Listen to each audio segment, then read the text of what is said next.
Welcome to Career Coffee Chat Live. I'm your host, Erin Urban, and today we'll be talking about how to own your impact. In all the resumes that I review, very few of them actually actively articulate the professional's contributions, their value, their impact to the organizations that they work for and with. This is a big problem. Not only that, being able to own your impact empowers you not only with the resume, but also your LinkedIn profile, interviewing with impact, and being able to actively negotiate a salary raise and or promotion. This is extremely important, but it's a big gap in most of the resumes and professional dossiers that I see, whether it's online on LinkedIn or in person on a resume. And I get it. It's hard to talk about yourself. I know. And I had to learn the hard way. And I'm really excited to share with you how to own your impact. Let's make sure that I am actually indeed live and that I am indeed broad streaming. When you join in, say hi, say your name, say where you're from. And if you have any questions, please do add them in the comments. I will get to them. If for any reason you're watching this particular live show later on, say hashtag replay, and I will answer any questions or comments because I do see them. So let's get started. If you have never seen me before, my name is Erin Urban or Coachy Urban. I'm a certified career strategist and executive coach. And I help driven, experienced professionals remove career roadblocks to unlock more influence, more impact, and more income in their careers. We have quite a few people joining us so far. Let's see, we've got Caitlin joining in from Facebook. We've got Cornesia on LinkedIn. How are you doing this morning? Good morning. We have Daniel joining in. Hey, how are you doing? And it's Twee over there from Facebook. Who else do we have over here on LinkedIn? Got Art. Art is joining in. Hi, Art. How are you doing? And Rachel is joining in. Hi, Rachel. Good to see you. I'm so glad you guys can hop in. So let's talk about owning your impact. And I've already discussed, it's super important, and not just for the resume, not just for the LinkedIn profile, but also for being able to interview with impact. Because how many of us have walked away from the interview and gone, oh, man, if I only said, right? But we tend to get, for one, a little stressed in the moment. So it's hard to articulate our contributions if we aren't actively aware of them and haven't gone through the exercise that I'm going to share with you. So I'm really excited to talk about how to own your impact. And most importantly, I would like to share with you a real life story from one of my clients. She was able to own her impact and is owning her impact and is making a tremendous difference in her career. We'll call her Mary. Mary said, hey, how are you doing? I just wanted to apologize for dropping off the face of the earth a couple of months ago. And I want to give you a quick update what's happened since, because I have big news. Where we left off, I was working on my impact inventory, something we'll be talking about today, and starting to think about my career contributions for my resume and my LinkedIn. And I did those things. In fact, it really made me wake up. I realized that I had not been giving myself the empowerment I deserve. And because I was able to realize what my true contributions are and my impact, I've got a promotion. Now that's a quick summary of quite a bit of the resume, the email here, but it's so exciting. This is a true power of being able to own your impact and know what your contributions are and how to express them in the workplace. We'll talk about it in more detail later, but one of the biggest roadblocks that stand in our way is thinking about our career as, well, I was just doing my job, right? Or we get stuck thinking, well, I don't want to brag about myself. And I understand. But the great thing is here, You're not bragging. You're only stating facts. So when we're talking about our career contributions and developing those stories and developing those impact statements for our resume and our LinkedIn, we're not talking about fluff. We're talking about real life scenarios of how you've been able to leverage your key skills, abilities, and expertise towards a net positive impact or outcome for your company, your team, or your client. That's a lot of words, but that is what a contribution story is. And we don't want our dossier, our resume, and our LinkedIn profile to be a boring laundry list of roles and responsibilities. While roles and responsibilities are important, that's not the only thing. Particularly right now in this very competitive job search market, you need to be able to stand out. And in order to do that, being able to own your impact and express it is essential. Now, let's just say that you are a very fortunate individual and you don't necessarily have to find another job. You're not in transition, but maybe you want to see more career results. Well, being able to own your impact and to clearly express your career contributions, particularly at performance review time, is very important. Now, let's say you want to negotiate a raise. Well, that's stinking stressful. If you know what your impact is and you're able to clearly articulate your career contributions at your workplace, it's not so stressful. You're presenting facts. This is what I've delivered. This is why I can do this promotion role, or maybe I'm doing above and beyond and I deserve more salary. Well, deserve probably isn't the right word. It would be nice. Keep in mind we have to, if we're negotiating, also keep the company in mind and what's in it for them.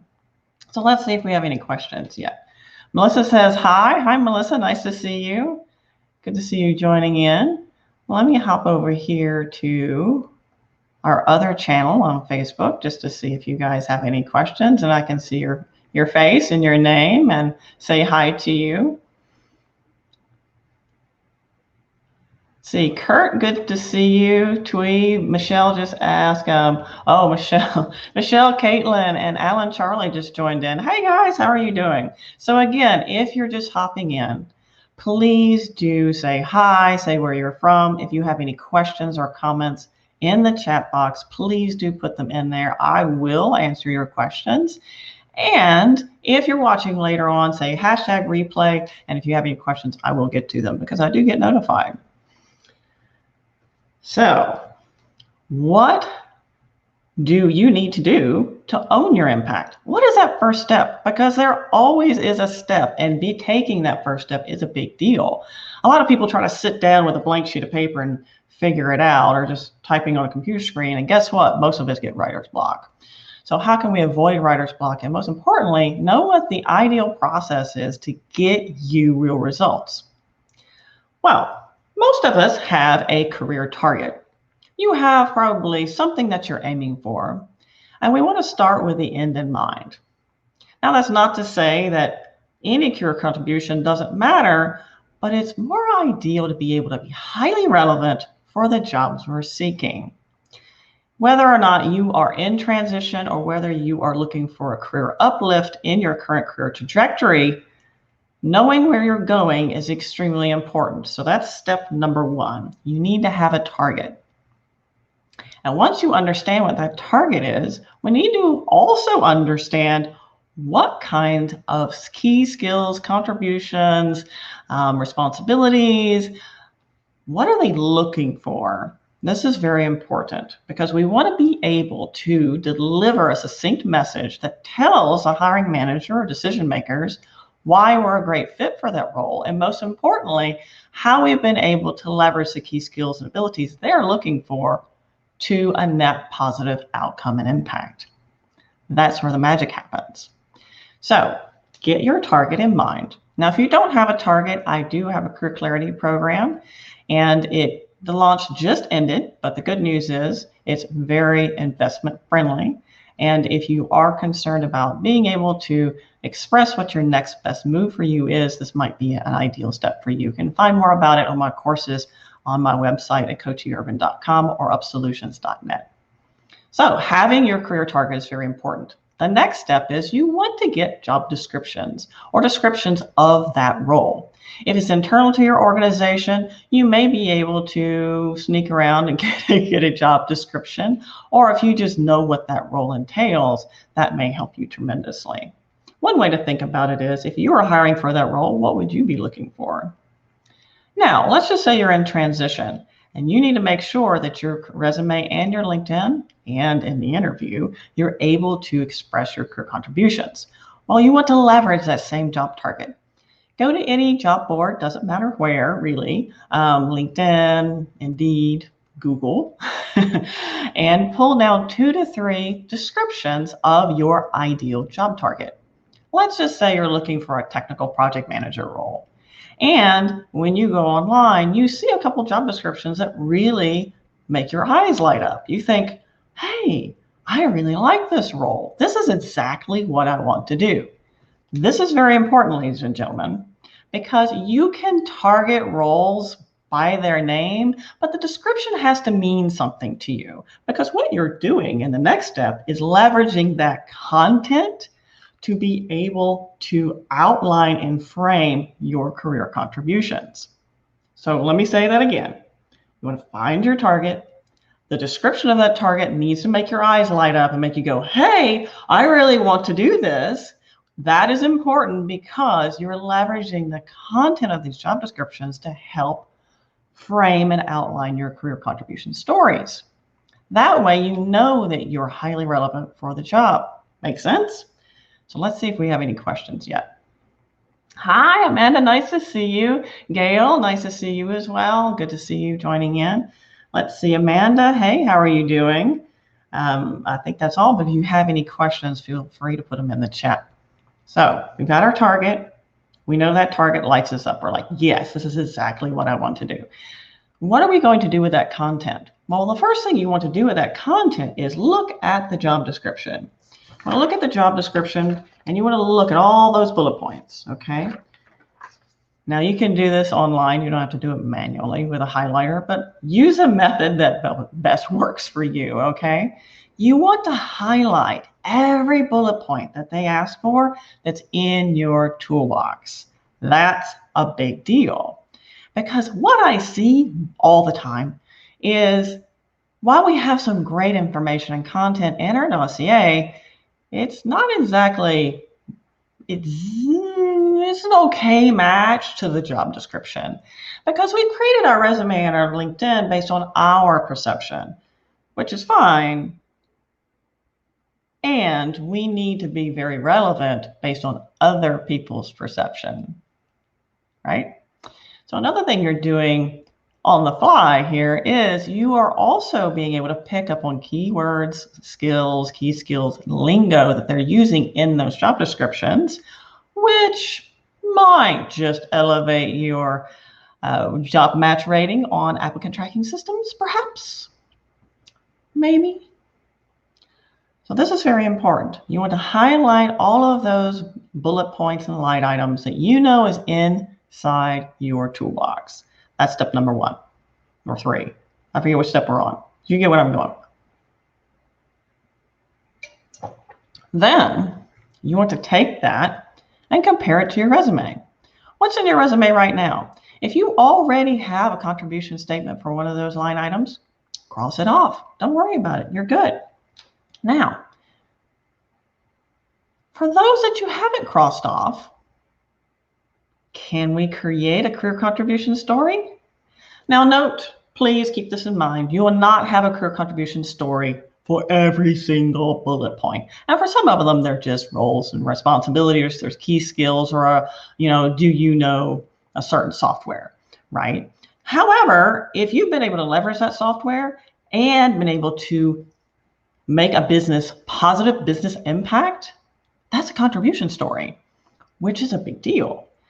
So for those things that you didn't cross off that you already have in your resume, and in your resume, it's a contribution story, what can you fill in the gaps? So what gaps can you fill in with career contribution stories? This is very important. Now, I'll reiterate what a career contribution story is an explicit example. So it's not a generalization. It's an explicit example of a instance, a circumstance, a project where you have been able to leverage your skills and abilities to a net positive outcome for the business, for your team, or your client. This is very important. It is an explicit example. It's easy for just about anybody to say, oh, yes, I'm good at X, Y, and Z.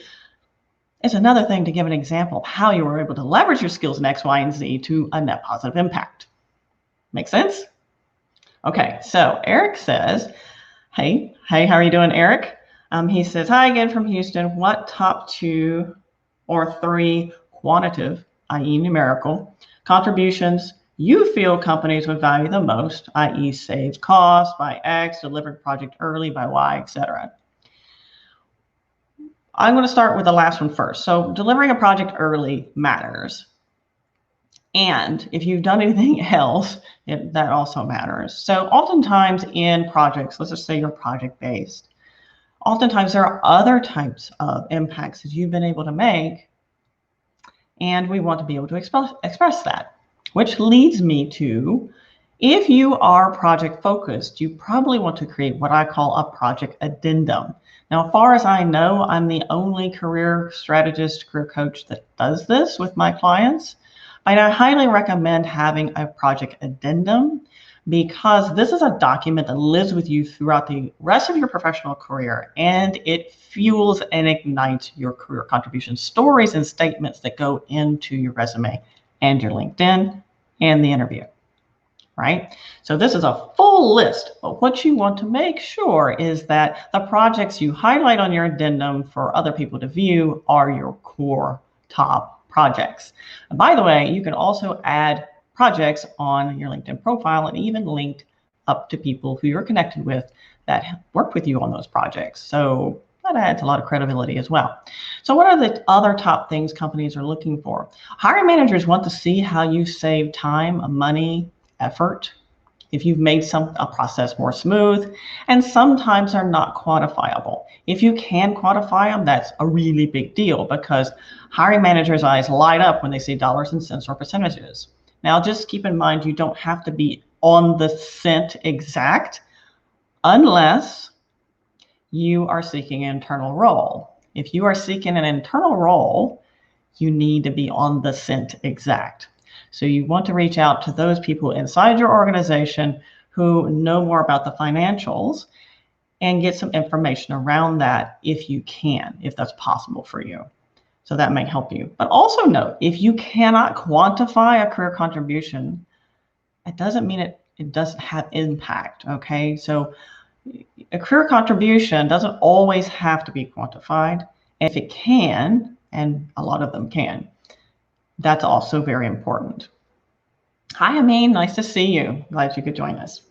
So what else? What else? So we've got how to target and frame your career contribution stories, what a career contribution is, and how you can apply it if you're a project management professional. Now, if you're not in project work, you don't do project work, let's just say you're an accountant, or you're in finance, or you're a data analyst.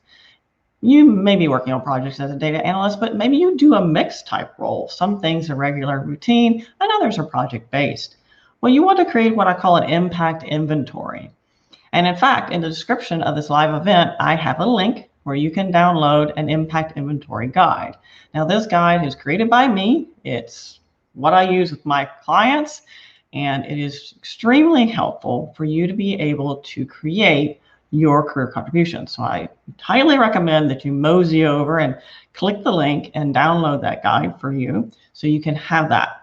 Now, if you are joining from LinkedIn, just note that I have a 10-day career contribution challenge in my online group, and I've also provided a link to you so you can join that group. We're on day 3, and it's super easy for you to catch up. I'll be doing on live, and I post something every day to help you develop your career contribution stories. So let's talk about overcoming roadblocks, because talking about yourself is really hard.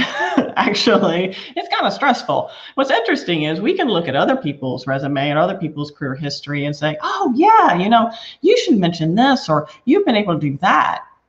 But when the tables are turned, it's kind of difficult. It's not that easy.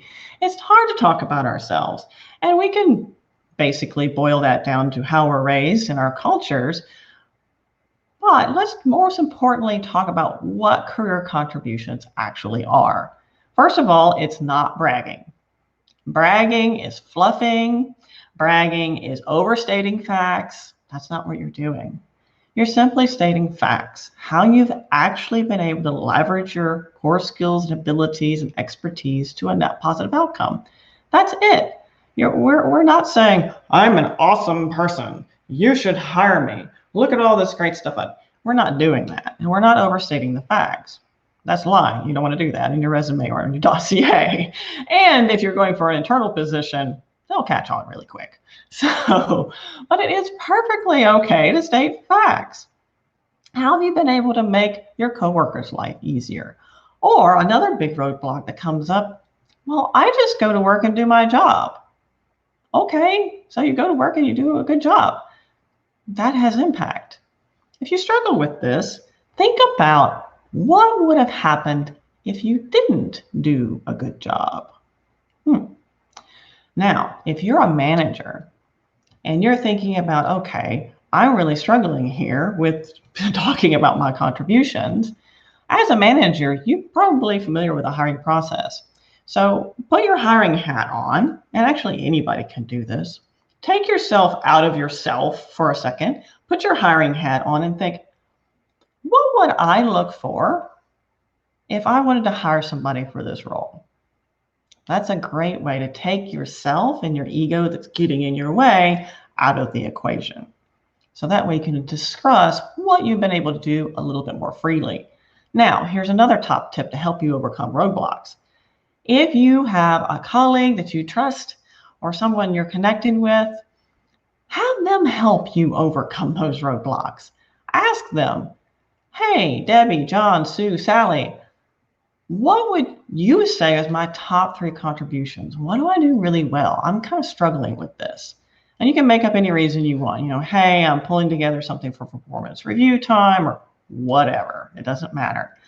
If you are actively in transition, maybe you can reach out to somebody that you know or trust that you've worked with previously, and they can help you. This is really a big deal because we are blind to our blind spots, but other people aren't. And they see more above us than we actually realize. Okay? So hopefully that helps you with overcoming your roadblocks. You're not bragging. You're simply stating facts. Other people can help you. And maybe you can take yourself out of the ego situations. Your ego's getting in your way, or our inner critic, more likely. Take yourself out of that, put your hiring hat on and think, what would I look for when I'm hiring for this job? And that will help you frame some of your career contributions. Also, leverage your target. This is a big deal because we have to start with the end in mind. Leverage your target. Where do you want to go with your career? Find job descriptions and then leverage those job descriptions to help you frame your career contribution stories. Now, again, like I mentioned earlier, you won't have an explicit real life example for everything, but it sure does help than just trying to come up with it out of the blue, right? And the impact inventory I give you also asks some key brainstorming questions to help you flesh out your impact, okay? So let's see, what questions do we have now? Hopping over here. Hi, Barbara, nice to see you hopping on from Facebook.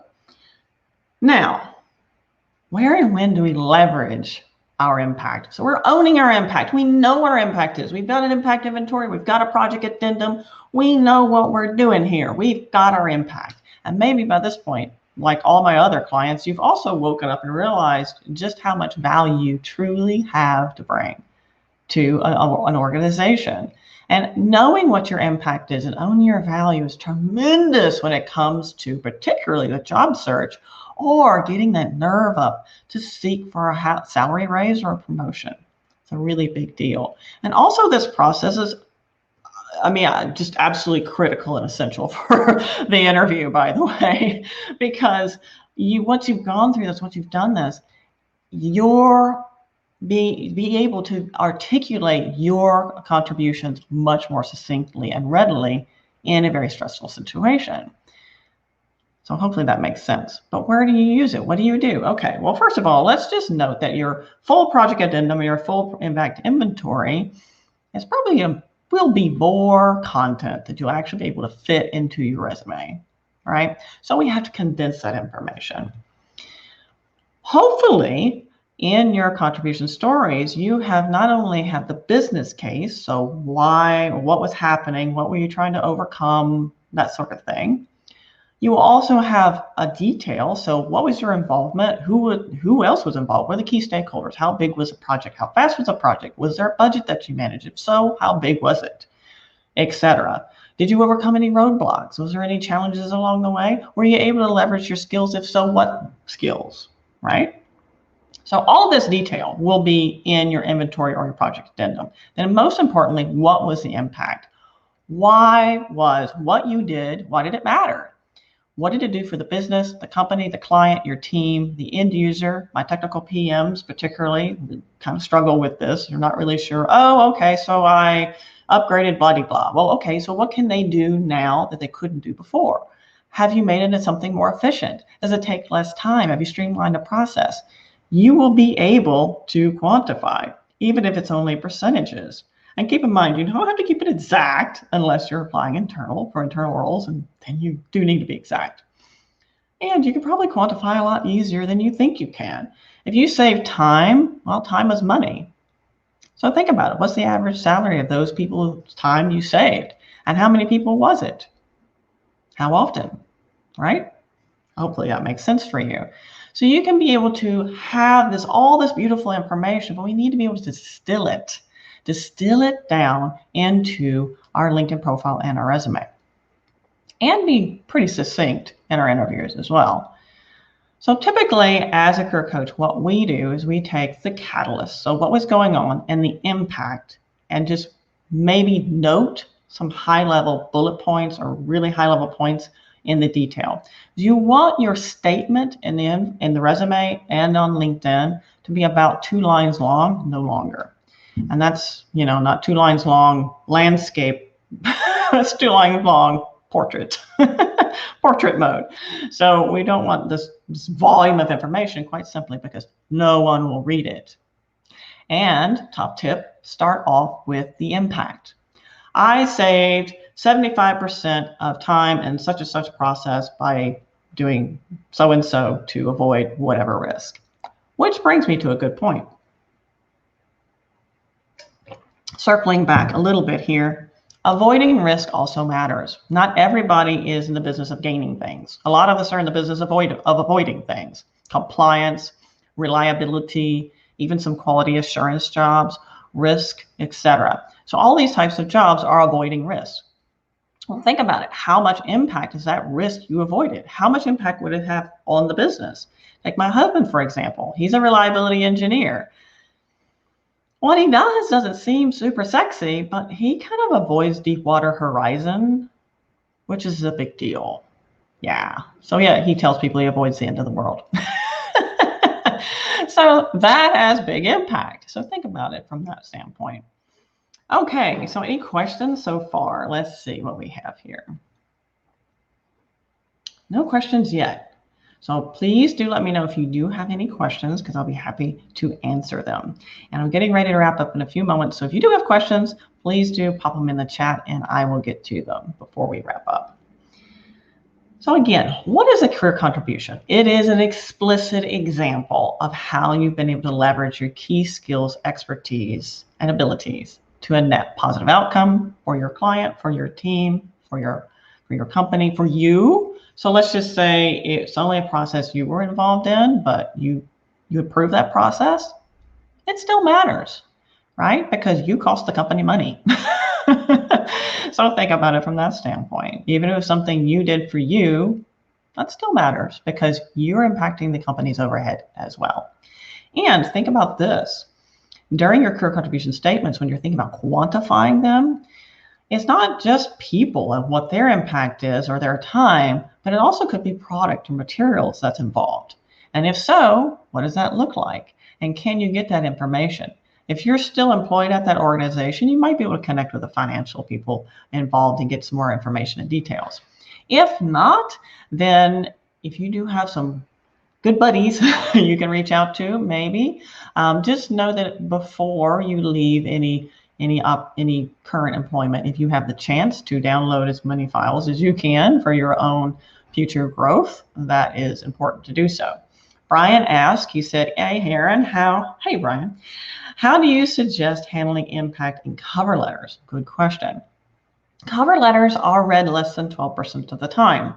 However, you still have to have a cover letter if there's space for one. Now, in your cover letter, what you want to do is maybe have 2 or 3 bullet points that are relevant to the job you're applying for, that talk about how you've been able to leverage your skills to a positive outcome based on what they're asking for.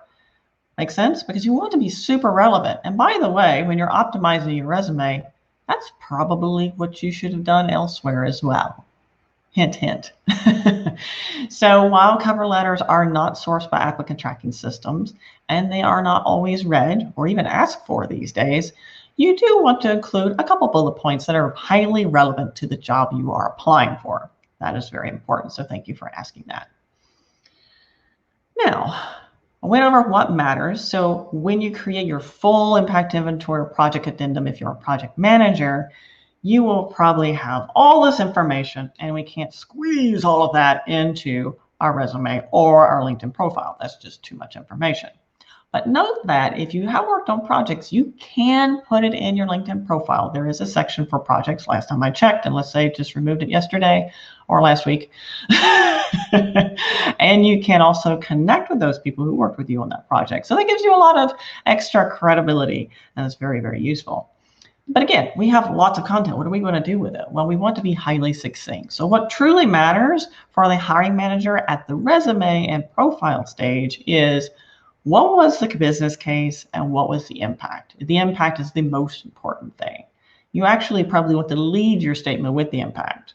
Save $100,000 or whatever a year by X, Y, and Z to avoid or gain whatever, right? We want to be very, very short to the point, because your resume and your LinkedIn profile is not to close a conversation. Those documents and that exist to actually incite a conversation. So hopefully that makes sense. Daniel says, any thoughts on impact statements if I plan on moving into another field? Great point. So Daniel, you want to leverage that target that I mentioned earlier on. You always want to start with the end in mind. So if you're moving into another field, leverage those target job descriptions, so the roles you're seeking, to help you frame your contribution stories, because that's tremendous. You want to be relevant, because we can talk about anything, but we want to talk about things that are highly relevant to those roles that we're seeking. So if you're considering career shift or career pivot, and a lot of us are right now, then you definitely want to leverage those target roles to help you frame your career contribution stories. So hopefully that helps you. Now, what about quantifying? Because this is a big sticking point for people. As I mentioned earlier, if you cannot quantify something, that does not mean it's not impactful, okay? But if you can quantify something, that really makes a difference. Dollars and cents scream off the page. Percentages, really draw the eye. So hiring managers are looking for those people who are able to quantify as much as you can. Not every role you can quantify things. So don't get discouraged if you cannot.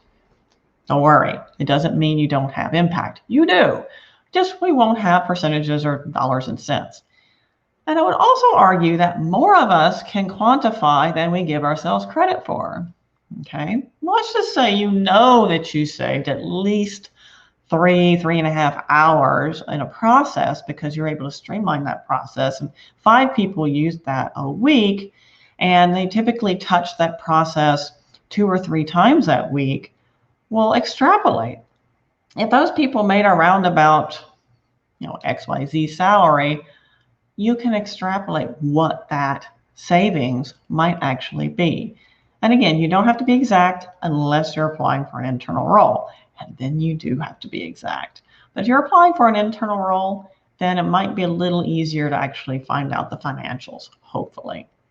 So hopefully that makes sense for you. Time is money, but don't forget materials or product that might have been saved also. So let's just say you're in logistics and supply chain, and maybe you've streamlined a process involved trucking or shipping. Well, then you have wear and tear on vehicles, gas, maintenance. So you see where I'm going with this? So it's not just people's time and salaries. It could also be other items as well. Hopefully this is helpful for you to own your impact, because owning your impact is so incredibly important. It's incredibly important not only for your resume and your LinkedIn, but hugely important for the interviews, because you're able to walk in with a lot more confidence and clarity around exactly what your value is as a professional. And a lot of people report when they work on this process with me that they gain so much more clarity and understanding exactly what they want to do with the rest of their career lives. And they also gain so much more confidence because they're able to realize that it wasn't just showing up and doing a job, it was much more than that. And that's extremely important. So I encourage you to own your impact. And if you have any questions at all, feel free to reach out to me or comment in the chat box. If you're watching later, say #replay, ask any questions that you want. I'll be happy to circle back with you. And again, my name is Erin Urban, or Coachy Urban. You can find more about me at coachyurban.com. I've got some really cool courses on my website, so check me out at coachyurban.com or upsolutions.net, and you will find out more information about those courses. I've got some new things coming up. And if you do want to have your very own impact inventory guide, check out the event description, and I have a live link. You can download that guide for your use in developing your career contribution stories and owning your impact. Now, if you are not in my online Facebook group, feel free to reach out, because I provided that link on LinkedIn for the LinkedIn users and LinkedIn folks that are joining.